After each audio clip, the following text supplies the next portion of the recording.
Усім прывітанне, з вами Зміцер Лукашук, як звычайна мы абмярковаем падзею Беларусі і за яе межамі. Вельмі прыемна бачыць, тым больш што рэдкая птушка у наших студыях, у наших краях, але спадзяюся, што зараз будзе часцей. Чаму, патлумачым трошку пазней, ну калі наша госця гэта сама пажадае уваходзіць у такія тлумачэнні. Тым не менш, вельмі рады вітаць і прадставіць вам акторка, музыка, заснавальніца першай беларускай онлайн-школы, лідарка гурта «Нака» Анастасія Шпаковская. Прывітанне, Анастасія. Прывітанне. Ці як лепей?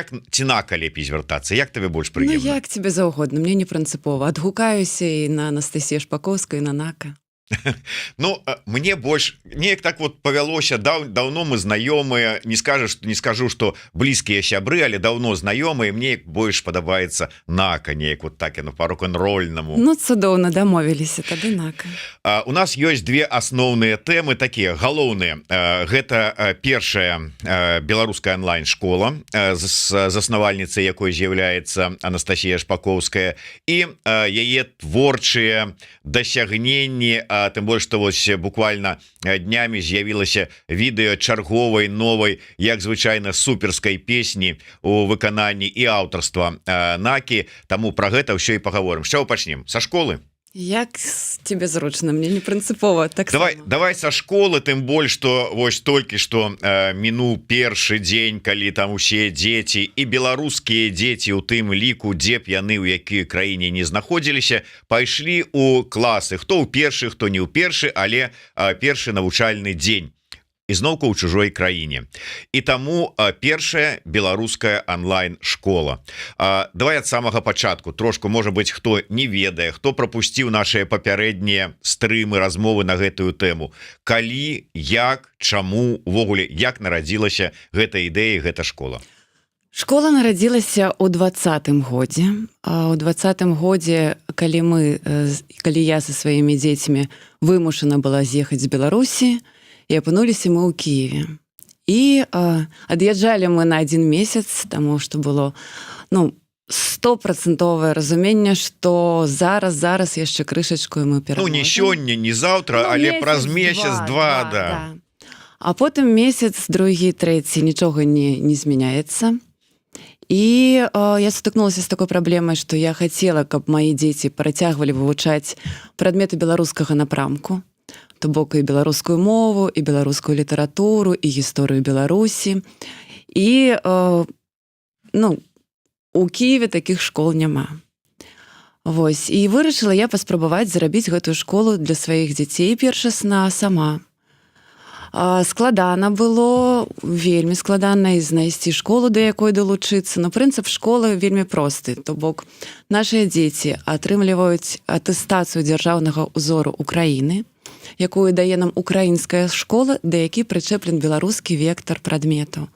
Нашы рэпрэсаваныя настаўнікі працуюць у гэтай школе, і нашыя беларускія дзеці вучацца ў гэтай школе в онлайн-фармаце, але ж патрэбна падкрэсліць, што гэта не нейкі экстэрнат, не нейкія проста там заняткі ці падручнікі, якія дзецям скідаюць.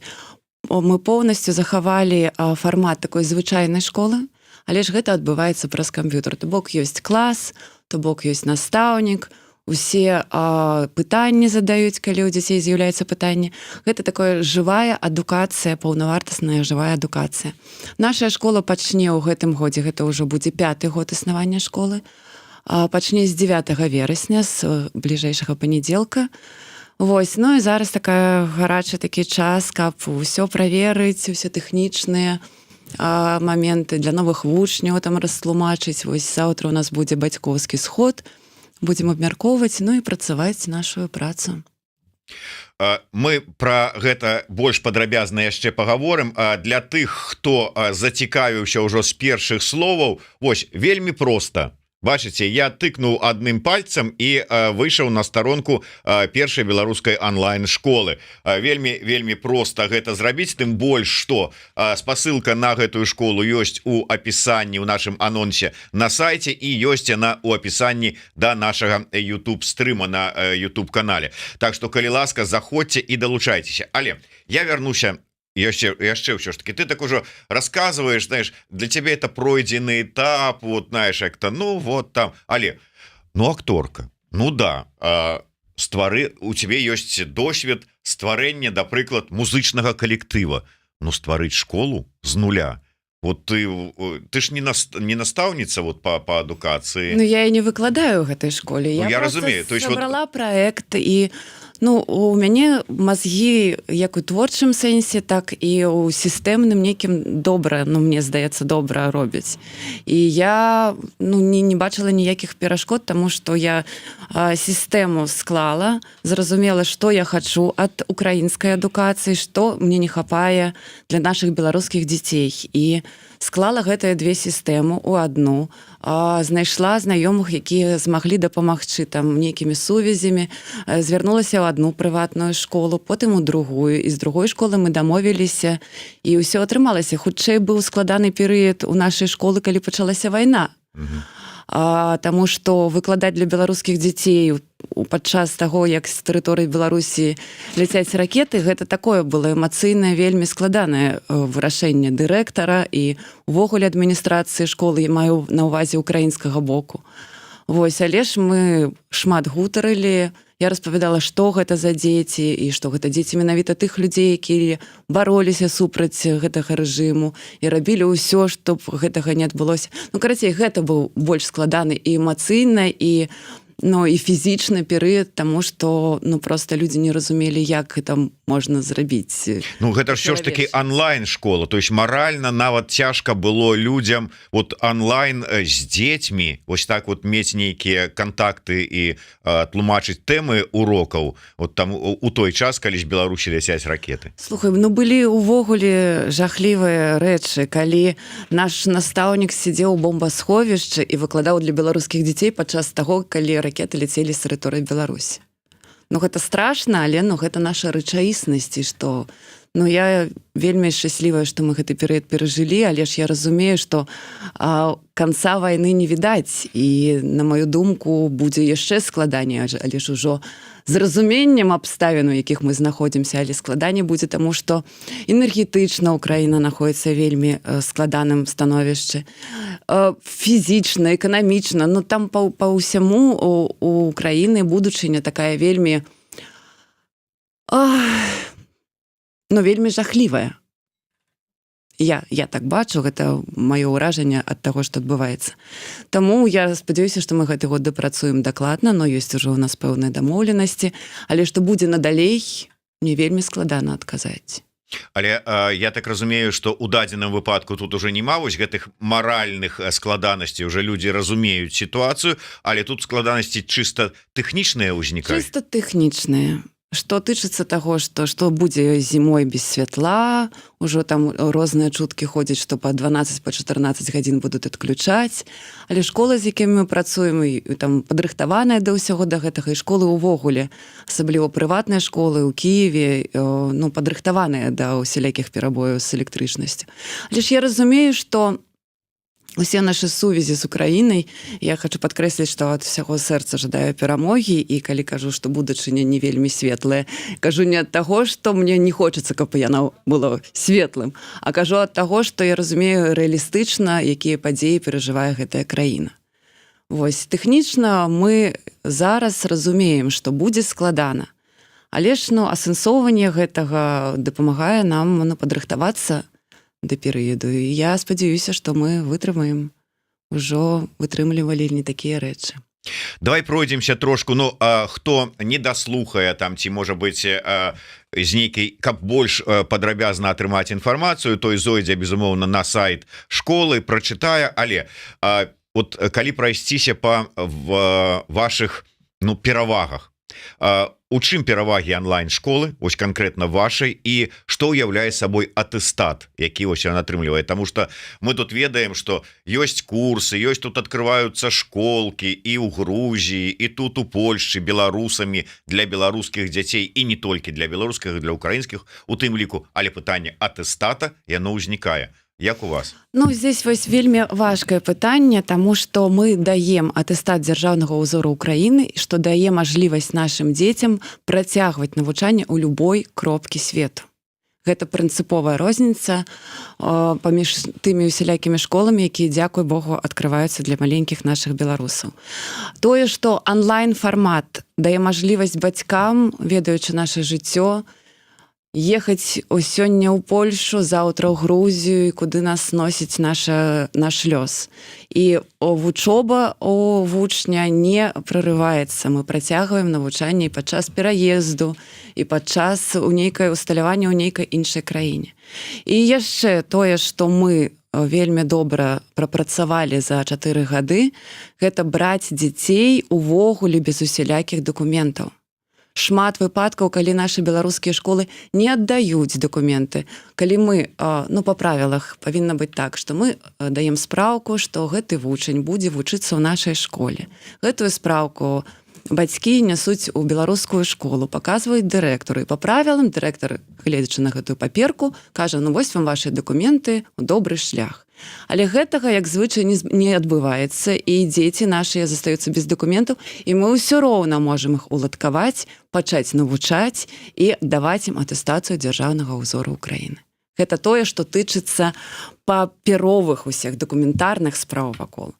А тое, што адрознівае нас ад іншых школ менавіта па адукацыі, гэта тое, што нашыя дзеці вывучаюць украінскую мову, украінскую літаратуру, гісторыю Украіны, беларускую мову, беларускую літаратуру, гісторыю Беларусі, гісторыю беларускага мастацтва і урокі дабрыні з Маляванычам. Вось. Тое, што...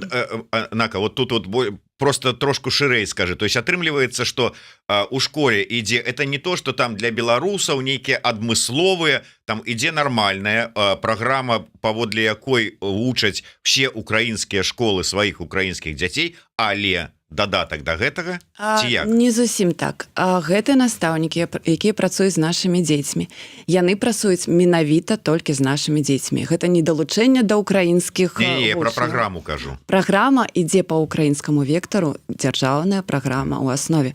Інакш мы не зможам даць атэстацыю дзяржаўнага ўзору, гэта ж зразумела. Гэтыя нашыя настаўнікі разумеюць, што гэта беларускія дзеці.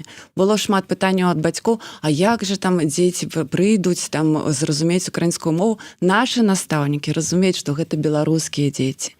Яны ім тлумачаць штось там па-расейску, штосьці там паўтараюць. Там усё ўжо за 4 гады існавання, 5-й год мы толькі распачынаем, ужо ўсё усталявана, яны разумеюць, з кім яны працуюць. Але ж, безумоўна, украінскі весь вектар ідзе па дзяржаўнай праграме. Беларускі наш таксама мы прытрымліваемся, але ведаючы такія перагібы і асаблівасці беларускай праграмы, нашы настаўнікі абыходзяць гэтыя вуглы, і, на маю думку, мой сын скончыў в этом году нашу школу. На маю думку, гэта адбываецца, беларуская праграма маю на ўвазе, больш у цікавым фармаце, больш у даступным і менш такім кандовым, такім дубовым, як гэта звычайна адбываецца ў беларускай школе. Я так разумею, что калі, умоўна кажучы, урокі матэматыкі, то там вот это план навучання, праграму навучання по гэтым прадмеце, яна как бы, як ва Украіне створаная, складзеная, ці як яно там працуе. Мы там со сваім беларускім там как бы разуменнем гэта. І вот по этой праграме ее навучаюць. Але калі бярэм вот это наши нацыянальныя прадметы, то там як вот праграма, дзе яна, адкуль яна ўзялася? Праграма ёсць, настаўнікі прафесійныя, нашы людзі, якія шмат год працавалі ў школах, і праграму яны ведаюць дасканальна.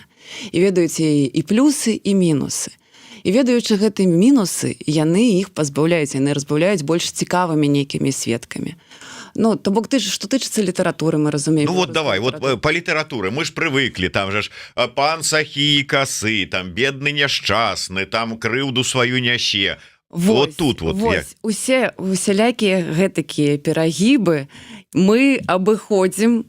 Мы зацікаўлены ў тым, каб захаваць усё ж такі беларускасць у нашых дзецях, не гледзячы на тое, што не атрымалася, як я марыла, вярнуцца дамоў там праз 2-3 месяца, а ўжо і праз 4 гады, каб нашыя дзеці, не гледзячы на тое, дзе яны знаходзяцца, у якой краіне, усё роўна памяталі, хто яны, любілі сваю беларускасць і шанавалі сваю беларускасць. І гэта вельмі важкая такая частка існавання нашай школы.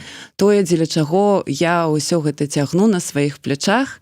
Шчыра кажучы, мне складана, таму што бацькі... Гэтая школа некамерцыйная, важна сказаць, што тыя грошы, якія мы атрымліваем там са складанасцямі з бацькоў, ідуць толькі на зарплаты настаўнікам. Я мінусую. Шчыра кажучы, мінусую, таму што прынцыпова, калі я стварала гэтую школу, я марыла, што будзе на гэтую школу нейкая падтрымка, і гэтая школа будзе бескаштоўная, што туды зможа далучыцца любы маленькі беларус без усялякіх праблемаў. Але мы зрабілі там мінімальную для любой проста нават школкі мінімальны кошт, каб нашыя настаўнікі атрымлівалі гэтую зарплату. Таму што настаўнікі таксама рэпрэсаваныя, там адна вучыцелька сядзіць на хіміі, выкладае нашым дзецям заняткі. Ну, все ў цяжкіх абставінах. Я разумею бацькоў, калі мне кажуць, ну, няма працы. Ну, няма працы, няма за што жыць, няма за што плаціць за жытло. Я кажу, ну, добра, ну, тады добра. Але атрымліваецца, што я потым усе гэтыя зачыняю усе гэтыя праблемы са сваёй кішэні. І, канешне, мне ў гэтым плане складана, і мы вырашылі, што з гэтага году гэта мінімальная аплата, яна насамрэч невялікая, будзе абавязковая. Бо з тым мінусам, з якім мы скончвалі мінулы год, ну, я больш ужо не пацягну. Карацей, нават даже не я, а ўся моя сям'я, потому што гэта просто нашыя грошы. Глядзі, я зараз адкрыў спіс тых прадметаў, якія вывучаюць дзеці ў тваёй школе, паглядзеў, і мне прыгадалася размова з маці адной беларускага дзіцяці, якое вось пайшло ў школу тут у Польшчы. І яна мне кажа, ведаеш, я паглядзела праграму, і адно мяне радуе, мне вельмі крыўдна і вельмі балюча, што дзіцё маё не зможа тут вывучаць у польскай школе гісторыю Беларусі, вот гэта міма пройдзе, літаратуру беларускую, мову беларускую, ну ладно, тут сям'я, там атачэнне, гэта можа быць прасцей, але ну как бы не на уроках, конечно, але ўсё нешта знойдзецца. Але кажа, я рада хаця бы тое, што маё дзіцё абыдзе міма, ці яго абыдзе міма вось это вывучэнне русского языка и литературы. А чаму? Говорит, без этих вот всех «скажи-ка, дядя, ведь недаром». И всего остатнего она выразилась вельми... Сахі і касы, так ну, это скажи-ка, гэта ўсё ж таки сваё. Ага. Без гэтага ніяк. А гэта вот, ну, нешта... Чаму? Замежная літаратура, я разумею. Я разумею пэўныя творы расійскіх аўтарах у межах замежнай літаратуры, але не асобна нараўне з беларускай літаратурай і мовай, руская літаратура і мова. А тут я гляжу у вас, яно стаіць, вот скажи мне, вот як маці, як грамадзянін, как? Першасна, чаму мы пакінулі рускую мову і рускую літаратуру? Мае дзеці, я думаю, што і большасць дзяцей, якія прыехалі з Беларусі, вывучалі гэтую мову. Вывучалі ў школе. Гэта для іх не новая мова. І я думала і працягваю думаць, што калі мае дзеці вывучалі, то чаму яны тое, што вывучалі, павінны кідаць? Мае дзеці, калі будуць ведаць рускую мову, калі мы калісьці пераможам і яны будуць ведаць мову суседняй дзяржавы, я не бачу ў гэтым нічога дрэннага. Я разумею, што можа гэта будзе выглядаць неяк не вельмі патрыятычна зараз, але ж мы прапануем гэтую опцыю таксама. Но тут трэба дадаць, што расійскую мову і расійскую літаратуру, у адрозненне ад всех прадметаў, вывучаць не абавязкова. Гэтыя прадметы вывучаюцца па жаданню бацькоў. Таму мы нікога не прывучаем варожую мову, не прымушаем варожую мову вывучаць. Бацькі супраць, яны могуць адмовіцца і проста у вучня будзе на 2 заняткі ў тыдзень менш, вось і ўсё. Ну, вот, моя асабіста пазіцыя, я просто пераказаў словы, моя асабіста пазіцыя, што вот менавіта сапраўды так, аўтары, расійскія аўтары расійскай там літаратуры, тому што ёсць сапраўды выдатныя творы, там той же самы Чэхаў, калі ўжо пайшло, там ці там іншыя, у межах замежнай літаратуры, вот як мы вывучаем там самых выбітных аўтараў, там я не ведаю, там брытанскіх, англійскай літаратуры, также вот расійскіх, также США, Канада там побач, вот, ну той, хто гэтага варты. Слухай, ну мне здаецца, я так агульна адпавяла, і яшчэ ёсць такі момант, на які мы можам не звяртаць зараз увагі, але ж ён ёсць. Наша настаўніца цудоўная расійскай мовы літаратуры таксама рэпрэсаваная, і таксама ёй была патрэбна праца, і таксама я бачу тут яшчэ адзін плюс таго, што мы гэтую опцыю бацькам на выбар даем. Вось, а ўвогуле, што тычыцца тых падзей, якія адбываюцца ў свеце, я лічу, што тых падзей, якія ўплываюць на адукацыю нашых дзяцей і на стаўленне да адукацыі нашых дзяцей. Мы зараз жывем у такі час, калі дарослыя людзі не разумеюць, што будзе далей. Дзе хто будзе знаходзіцца, дзе хто будзе жыць, дзе хто што будзе рабіць. І чым больш нашыя дзеці будуць ведаць, мне здаецца, тым будзе лепш. Вось, дарэчы, пра будучыню Валерыя пытаецца, ці ёсць план Б, калі раптам украінцы скажуць, што больш не будуць супрацоўнічаць. Ну, ці там, скажам, сапраўды такія складанасці будуць з там энергазабеспячэннем, што не будзе магчымасці прытрымлівацца нейкага графіка у настаўнікаў. У нас ёсць некалькі партнёраў школы, сяброў школы, з якімі мы, па сутнасці, прапрацоўвалі гэты варыянт. Каб калі нешта адбудзецца надзвычайнае, што нашы дзеці ў любым выпадку год вучэбны, навучальны год скончыць. І ёсць варыянты, я зараз проста не хачу ўжо марнаваць час на гэта, можа, гэта не будзе цікава, але варыянты скончыць у любым выпадку ў нас ёсць. Складана прагназаваць там на бліжэйшыя 2, 3, 4 гады. Складана, таму што складана ўвогуле тут спрагназаваць, штосьці, што адбываецца ў нашым жыцці. Што тычыцца тэхнічных пытанняў, я таксама адказала, гэта ўжо ўсё прапрацована, бо перажылі ўжо не адзін блэкаут, і я разумею, што школы ўсё роўна працуюць, у них ўсё падрыхтавана да таких абставін ёсць. Нака, яшчэ адзін вот вельмі цікавы момант, то, што дае ваша школа, паглыбленае вывучэнне ангельскай мовы і IT. Вот гэта па-за межамі звычайнай школьнай праграмы, то есть это ваше такое... Ну так, мы стараемся стварыць такое больш...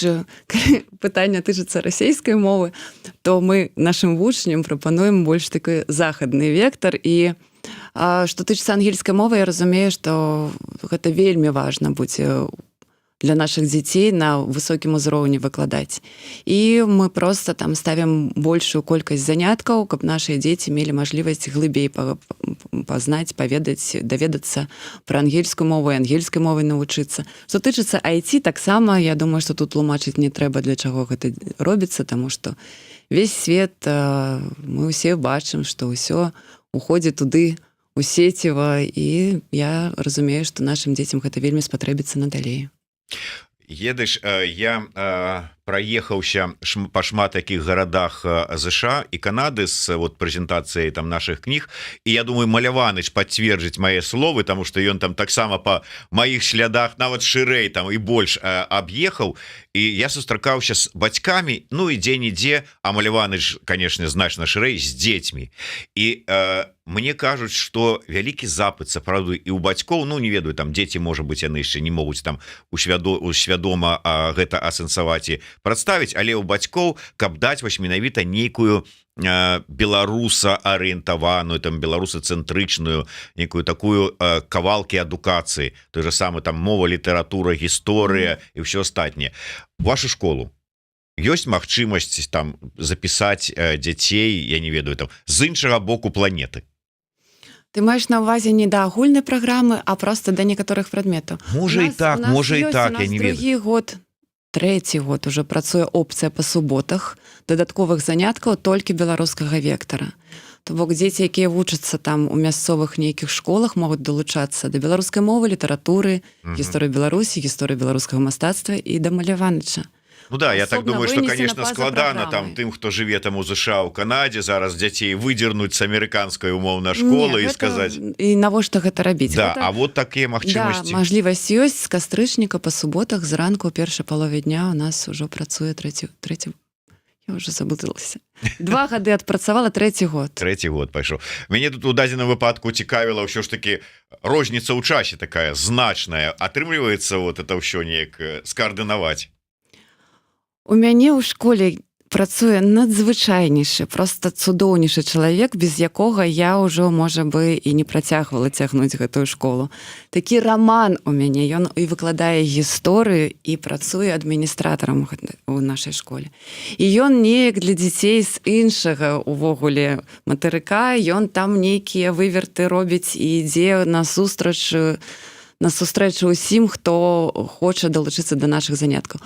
Звяртайцеся, на сайце ёсць нашы кантакты, вырашаем шмат пытанняў, і калі будзе запыт па тое, чтобы нашыя дзеці вучылі беларускую мову дадаткова па суботах, нешта прыдумае наш Раман, я ў яго веру і па часе, і па ўсялякіх іншых складанасцях нашага жыцця.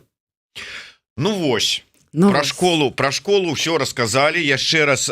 Тут вот уже спасылочку и у нас у комментаторской дали, и в описании есть, так что заходите и записывайтесь яшчэ раз. Школа пачынае працаваць з 9 числа. Месцы яшчэ ёсць, записаться можно? У некаторых класах ёсць. У нас прынцыповая пазіцыя, паколькі гэта онлайн-адукацыя, не больш 12 чалавек у класе, але ж месцы ёсць, і да, ёсць, дапаможам, калі трэба, дапаможам.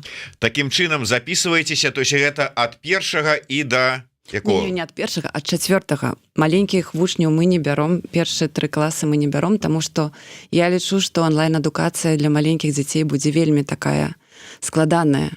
Бо ўсё ж такі я лічу, што маленькія дзеці павінны неяк у офлайне навучацца першыя 3 гады. З 4 класа мы працуем і па 11 уключна клас. Ну і можа быть да іншых тэмаў, але з таким плаўным пераходам. Анака, ты прыгадала, што спачатку у 20-м годзе вы пераехалі з дзецьмі, з сям'ёй ва Ўкраіну. Потым спачатку вайны вы вымушаныя былі з'ехаць адтуль і, наколькі я разумею, з'ехалі ў Літву. Ну і зараз мы сустракаемся ў Польшы. Гэта так, як намёк такі, але без удакладненняў. Тваім дзецям вот гэта атрымліваецца трэцяя мова? Ну, я з іншага боку на гэта гляджу. Мае дзеці ведаюць украінскую мову. Мае дзеці ведаюць крышачку літоўскай мовы. Мае дзеці пачнуць вывучаць польскую мову. І ангельская мова застаецца. Это мы не улічваем яшчэ беларускую і расійскую, якая ўжо быццам бы ёсць. У мяне часам ёсць складанасць, таму што я добра ведаю украінскую мову, крышачку ведаю літоўскую мову. Зусім мала ў Вільні я стасуюся па-беларуску, таму што няма з кім працую ў тэатры, дзе літоўска-рускамоўнае асяроддзе. І зараз прыязджаю ў Польшу і разумею, што ў мяне ў галаве такая каша, так якое слово з якой мовы я павінна выкарыстоўваць. Але ж я лічу, што ні маіх дзяцей, ні мяне гэта не робіць менш разумнай. Можа, наадварот? Ну, будзем спадзявацца, што тычыцца дзяцей, я спадзяюся, што гэты вопыт, ён часам, канешне, такі складаны, але ж калі ставіцца да яго пазітыўна і перспектыўна, я разумею, што галава нашых дзяцей думае больш шырока, чым яна бы думала, калі б яны проста вучыліся ў беларускай школе ў Менску, як пачыналі. Я разумею, што гэта стрэсы, што гэта нервы, што ўсё гэта, але каб увогуле выжыць, патрэбна знаходзіць нешта такое станоўчае ў тым становішчы, у якім мы знаходзімся. І гэтае станоўчае ёсць. Больш моваў, лепш для дзяцей, гэта маё такое ўражанне. Дарэчы, ну я не ведаю, наколькі тут пытанне такое актуальнае, не актуальнае, але можа быць на фоне тых вот тэмаў, што мы абмяркоўвалі, а не было задумы ўсё ж такі, ну раз ужо і сама пераехала, то і хай сабе і гэта і онлайн, але і школу за сабой перавесці. А як я ее перавезу? Ну, дамовіцца, я там не ведаю, аб супрацы з літоўскай школай, там ці з польскай школай. Гэта немажліва у тым сэнсе, тут унікальнасць праекту ў тым, што калі я, умоўна кажучы, дамоўлюся з літоўскай школай, то гэтыя дзеці, якія знаходзяцца па ўсім свеце, вымушаны будуць вывучаць абавязкова літоўскую мову. Ну да. А разумееш, для беларускіх дзяцей літоўская мова проста каб атрымаць атэстат. Украінская мова вельмі падобная да беларускай. Яна вельмі блізкая, і дзеці збольшага разумеюць і ад пачатку з тлумачэннямі. Пра літоўскую я такога не скажу. Ну, пра літоўскую, да. Што тычыцца польскай мовы, навошта рабіць тут такую школу? Мы прапануем для дзяцей, якія ходзяць у мясцовыя школы, дадатковыя заняткі па суботам, а гэты праект, ён можа існаваць толькі ў супрацоўніцтве з Украінай. Толькі. Ну, в принципе, да, вот тут вот как-то я не Не одразу подумал. не подумал про мову, да, что тут как бы в Украине, у якой ты знаходишься, у державе, то есть державную мову обовязково... Так, акрамя мовы гэта будзе яшчэ і гісторыя, гэта будзе выкладанне той жа матэматыкі, па якой будуць дзеці рыхтавацца да экзаменаў на літоўскай мове. Гэта, ну і навошта, проста каб атрымаць атэстат. Мгм. Калі з украінскімі прадметамі ўсё зразумела і ўсё больш-менш, ну так, не складана, то з іншымі краінамі такога не атрымаецца. Нака, ну давай про творчасць. Давай. І давай пока таксама такой паступова. Ты ўзгадала тэатр. Гэта тэатр у Вільні, у якім ты зараз працуеш. Што за тэатр? У чым твоя роля? Як табе ў гэтым тэатры, што ты можаш пра яго расказаць? Дзіўна, у чым твоя роля ў тэатры? Слухай, ну, атрымалася, што калі пачалася вайна, я тут немножечко выпраўлю твае дадзеныя. Калі пачалася вайна, мы пераехалі спачатку ў Польшу. І сядзелі тут і ўвогуле нічога не разумелі, не маглі знайсці ні месца, дзе жыць, таму што было шмат бежанцаў і людзей. Ну, карацей, быў нейкі такі перыяд, некалькі тыдняў, калі мы проста жылі ў майго сябра і не ведалі, што рабіць далей. 2 дзяцей, 2 сабак, кот, і усе мы сядзім і нічога не разумеем. І мне патэлефанавала дырэктарка тэатра ў той момант і галоўны рэжысёр гэтага тэатра ў Вільні, які тады яшчэ называўся Русу Драма Тэатрас. Вось, патэлефанавалі і запрасілі прыехаць на працу. Ну і, канешне, мы паехалі, бо гэта адзінае нешта такое, што ёсць у нашым жыцці. Мы паехалі, і вось ужо 2 гады я там, я лічу, паспяхова досыць працую.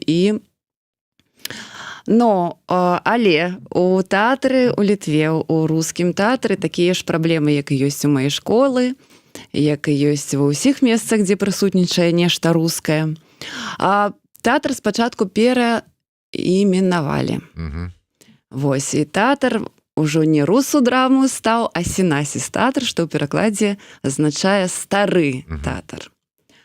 Вось, і потым змянілася адміністрацыя. Сышла дырэктарка спачатку, потым гэты галоўны рэжысёр, і прыйшла іншая каманда, якая працуе над тым, каб з тэатра зрабіць больш такую міжкультурную суполку. То бок гэта не будзе ўжо фармат звычайнага тэатра рэпертуарнага, дзяржаўнага, гэта будзе нейкая такая эксперыментальная пляцоўка, дзе будуць розныя фарматы усялякіх усемажлівых перформансаў адбывацца.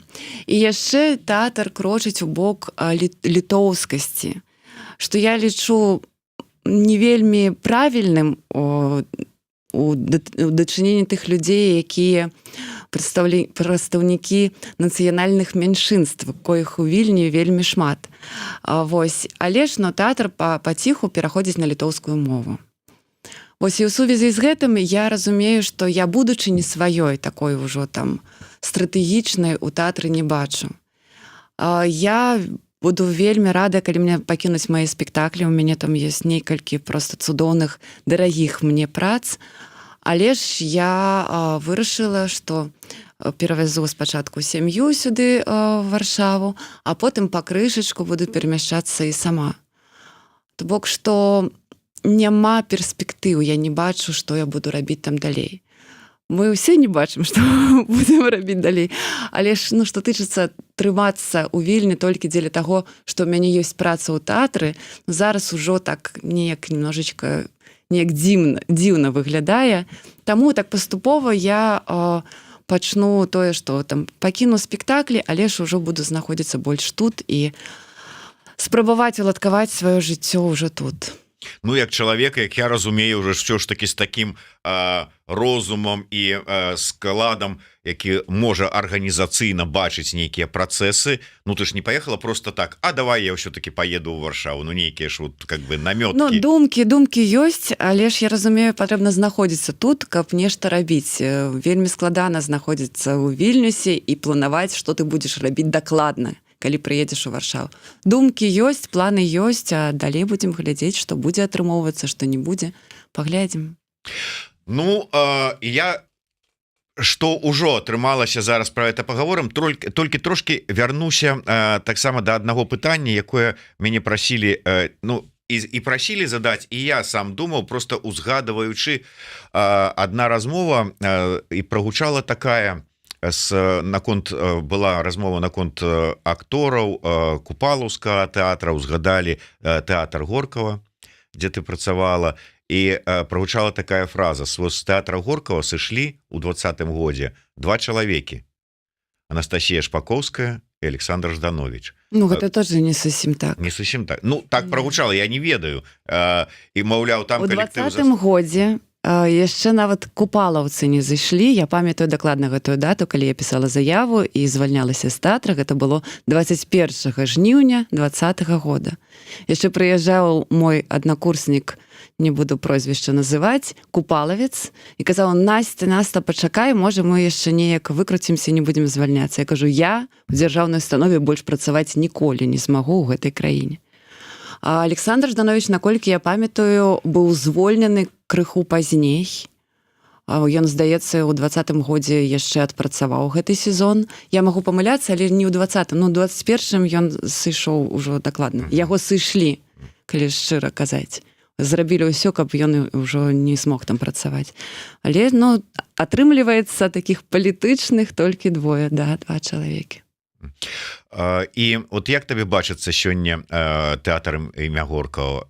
Нема, я не ведаю, суму, крыўды, ці вот як ты вот зараз глядзіш на тыя сцэны, на той калектыў, на тую трупу, якая там ёсць? Быў перыяд, калі я бачыла свае спектаклі і свае ролі ў выкананні іншых актораў, у мяне так сэрца крышачку, ну так, стагнала. Але Зміцер, мы жывем у такі час, і адбываюцца такія жахлівыя рэчы, што стагнаць па тэатру, ну, не разумею, якім органам можна там штосьці там думаць: о, мой тэатр, ідзе побач вайна з жахлівымі, з усялякімі рэчамі, якая заўсёды адбываецца падчас вайны.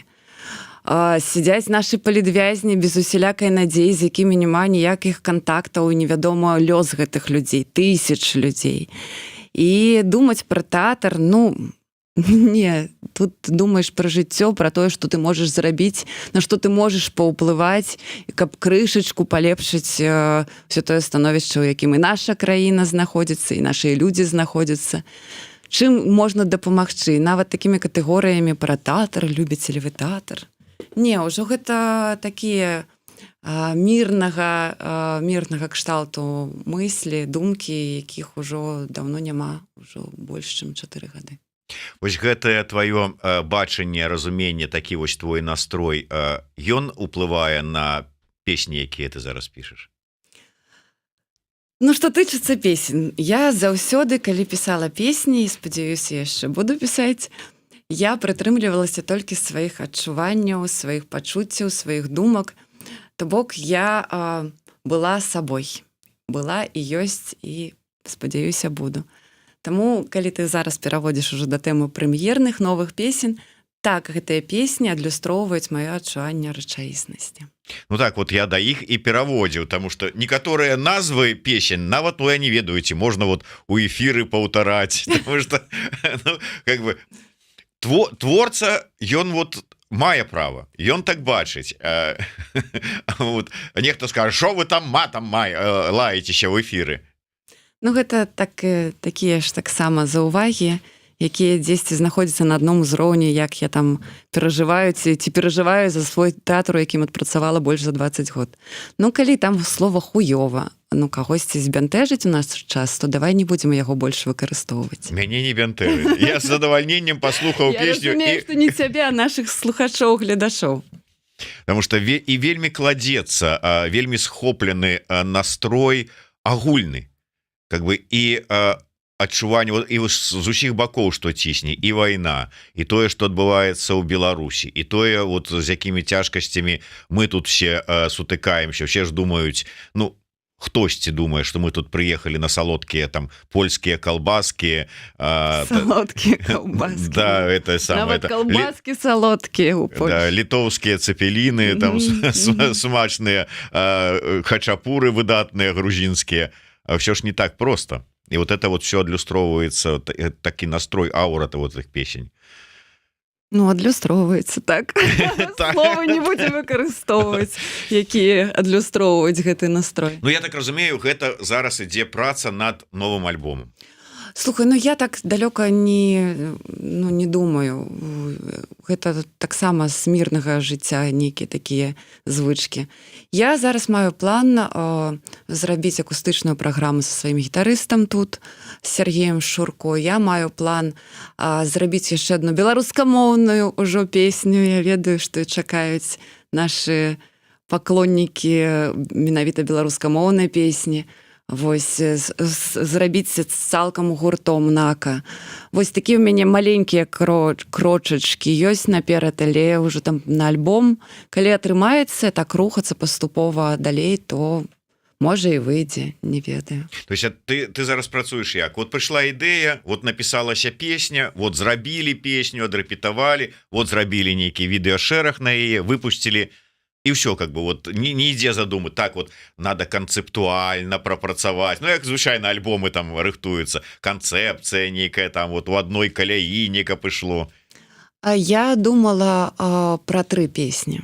Думала про 3 песні, і далей я не думала ўвогуле, таму што ну, гэта і па фінансах вельмі складаная рэч. Людзі, якія звязаныя з творчасцю, разумеюць, што проста парэпетаваць, проста запісаць, проста зняць, но гэта ўсё не вельмі проста і, канешне, ну, мякка кажучы, не вельмі проста. Вось я думала толькі пра 3 песні, і далей я не думала. Я думала пра тое, што патрэбна зрабіць акустычную праграму і патрэбна неяк ажывіць поўны склад гурта, якім мы не збіраліся ўжо, ну так, я менавіта маю на ўвазе на канцэртных пляцоўках, не збіраліся ўжо больш за 4 гады. І яшчэ ёсць адна маленькая рэч, якую я, ну так, не агучваю, таму што лічу, час святкавання ў нас яшчэ не настаў, але ж у гэтым годзе гурту нака 20 год. Я не думала пра гэта, калі вырашыла рабіць гэтыя 3 песні, і потым так неяк раптоўна так, а нам жа ж 20 год. Вось. Ну, можна не улічваючы сітуацыю, не ўжываць слова святкаванне, можна сказаць там адзначыць там, адбыванне 20 год. Ну, гэта насамрэч увогуле час, ведаеш, ён, як мне здаецца, не так мала ў жыцці групы значыць. Больш значыць тое, што і колькі гурт зрабіў. А колькі часу гурт існуе, ну гэта так ужо больш для нейкіх прыхільнікаў, якія там з календаром сядзяць, там нешта сабе адзначаюць. Тут толькі справа, як і, в прынцыпе, не толькі ў творчасці. Мне здаецца, і ў палітыкі, і ва ўсіх сферах патрэбна людзі, якія штосьці будуць рабіць, а не проста святкаваць і азначаць нейкія там даты і выдаваць там нейкія нагароды за штосьці, што там адбывалася калісьці. Я лічу, што патрэбна жыць зараз і рабіць зараз, калі ёсць такая мажлівасць. І вельмі шаную тых людзей, якія штосьці робяць, не гледзячы ні на што перашкаджае ў нашым жыцці. Людзі, тыя, якіх я паважаю, яны працягваюць працаваць, сціснуўшы зубы, рухацца далей. Ты сказала, пакуль было ў планах, ну, ад пачатку было ў планах 3 песні. 2 я і чуў, і бачыў. Я прапусціў, ці яшчэ не было 3? Не было. Гэта адбудзецца дзесьці у лістападзе, у серадзіне лістапада. Про склад мне вельмі так і здзівіў і парадаваў, ну тых музыкаў, якія побачыў на відэо. Это будзе склад гуртанака? Так. То есть вот на басу Мышкевич, Олесь Мышкевич на басу, Павел Мамонаў барабаны і Сергей Шурко гітара, да. Ну, гэта ўсе тыя музыкі, з якімі я працавала. У разныя часы, розныя адлегласці часовую, але ж працавала, і мы добра друг друга ведаем, адзін аднаго ведаем, і гэта, я лічу, у нейкім сэнсе, гэта не новыя музыкі ў гурту, гэта музыкі, якія з гуртом цягам гэтых 20 год былі звязаныя вельмі блізка. Или, слухай, зорны склад. Кожнага, што не возьми, это кожны асобай, кожны ў такіх праектах адзначыўся. Ну так, ну і я таксама ж не абы што. Я сказаў все, а не то, что... Зорны склад. Ну, зорны склад музыкаў ты мел на увазе. Зорны склад гурта. Тады проста, тады так, зорны склад гурта. Ну што ж, калі канцэрт? Нічога не буду казаць, калі будзе, першаму цябе патэлефаную і скажу: Зміцер, вось ён. Пакуль невядома. Ну, добра, это калі, скажем, сольнік, а калі можа быць якія-небудзь зборная, саляначка, там фэсты ж вот нейкія адбываюцца. Яшчэ нават не магу пра гэта падумаць, таму што літаральна некалькі дзён толькі пераехалі. Я зараз 10-го еду, у мяне там рэпетыцыі спектаклі ў Вільні. Мне патрэбна нейкі час, каб увогуле зразумець, дзе працаваць з канцэртамі, дзе, калі. Ну, шмат пытанняў. Не зараз, но я думаю, што ўжо бліжэй там да другой паловы кастрычніка нешта ўжо больш такое дасканалае змагу расказаць і распавесці, і ўжо будуць нейкія даты. Зараз пакуль няма. Пакуль будзеш вот так вот жыць на 2 горада. Ну, я, да, планую пакуль так жыць. Ведаеце, шчыра прызнаюся, вот зараз гледзячы на Наку, вот на яе вось настроена, вот гэтыя вочы стомленыя, але якія блісцяць, мне вельмі прыемна, таму што я прыгадываю нашу сустрэчу у другой палове 21 года, здаецца, калі Нака сядзела, глядзела мяне і кажа, што я не магу ні пісаць нічога, ніякіх песень, ні на сцэну выходзіць не магу, не маю на гэта ні сіл, ні жадання, ні ўсяго астатняга. І вот зараз я слухаю цябе, і я шчаслівы, што наша сцэна, наша культура, наша музыка, наш тэатр не згубілі цябе. Слухай, ну размова наша адбывалася дзесьці ў верасні 20-го года. І тады, бачыўшы на ўласныя вочы ўсе тыя падзеі, і дзень і ноч знаходзячыся ля Крэсціна, і ўвогуле з такімі жахамі сутыкнуўшыся так блізка, канешне, мяне накрыла і не адпускала вельмі доўга. Але патрэбна ўзгадаць, калі мы ўжо так размаўляем падрабязна пра тое, што ўжо ў пачатку 21-го году выйшла песня гурта Нака з назвай «Страна Н», кліп, якой мы здымалі ў Кіеве. А потым выйшла песня пра 3%, ці з другой назвай «Ізнутры». Гэтыя песні былі больш у такім электронным выглядзе, таму што музыкі знаходзіліся ў Беларусі, але ж творчасць працягвалася. Патрэбна сказаць пра тыя ўсе акцыі, якія мы арганізоўвалі ва ўкраіне, каб падтрымаць нашых людзей. Шмат чаго рабілася, проста калі час ідзе і зразумела, што быстра ўжо ніколі не атрымаецца, быстра, хутка, выбачайце, ўсё. Шыбка, хутка. Патрэбна часцей прыходзіць да Зміцера. А хутка ўжо не атрымліваецца, то жыць патрэбна, рухацца патрэбна, і без гэтай энергетыкі, без гэтых людзей сваіх побач, такіх жа упэўненых, упартых, без іх, канешне, не выжывеш. Проста смерць тады. А смерти мы не хочам, таму будем змагацца, будем рабіць, будем рухацца, каб жыць самім і каб жыла Беларусь. Жыве Беларусь. Жыве вечна.